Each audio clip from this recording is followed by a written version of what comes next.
ঈদযাত্রার আনুষ্ঠানিক ছুটি এখনো শুরু না হলেও একটু আগেভাগেই অনেকেই ছাড়ছেন ঢাকা।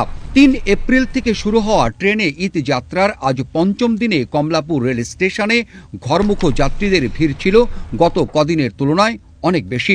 ৩ স্তরের চেকপোস্ট থাকায় নেই টিকিটবিহীন যাত্রার সুযোগ, তাই প্ল্যাটফর্মেও ছিল না বাড়তি মানুষের ভিড়। তবে অনলাইনে টিকিট পাওয়া নিয়ে কারো কারো অভিযোগ থাকলেও যাত্রার দিনে স্বস্তির কথা ছিল সকলের মুখেই।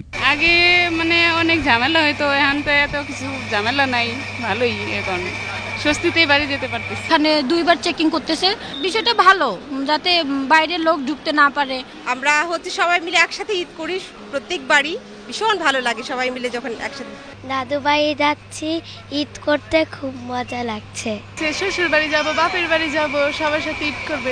অনলাইনটা খুব সহজ না। মেইনলি আমার উদ্দেশ্য ছিল 6 তারিখের টিকিট কাটবো অনলাইনে, পরে ওটা আমি পাই নাই, পরে যায় 7 তারিখেরটা আমি খুব কষ্টে অনলাইনে টিকিট কাটতে পাইছি। এখন পর্যন্ত টিকিটের বিষয়গুলো সবকিছু ঠিকঠাক, ট্রেনও মনে হয় আশা করছি সময় মতো ছাড়বে। বিভিন্ন গন্তব্যের উদ্দেশ্যে আজ 68 জোড়া ট্রেন ছেড়ে যায় কমলাপুর থেকে। সকালে দিনাজপুরগামী একতা এক্সপ্রেস ছাড়া বাকি প্রায় সবকটি ট্রেনই ছেড়ে যায় নির্ধারিত সময়ে। টিকিট যার ভ্রমণ তার এই নীতি বাস্তবায়নের লক্ষ্যে আমরা কাজ করে যাচ্ছি এবং এ পর্যন্ত যতগুলো ট্রেন ছেড়ে গিয়েছে সবগুলোই রাইট টাইমে ছেড়ে গিয়েছে, কোনো ট্রেনে কোনো বিলম্ব ছিল না।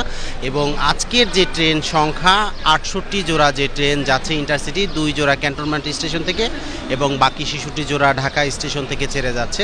প্রত্যেক যাত্রী খুশি যে তার নির্দিষ্ট আসনে বসে স্বাচ্ছন্দ্যে তার গন্তব্যে পৌঁছে যাচ্ছেন। তিনি বলেন, আগামী 2 দিন ঘরমুখো যাত্রীর চাপ বাড়বে আরও কয়েক গুণ, আর তা সামাল দিতে প্রস্তুত রেলওয়ে।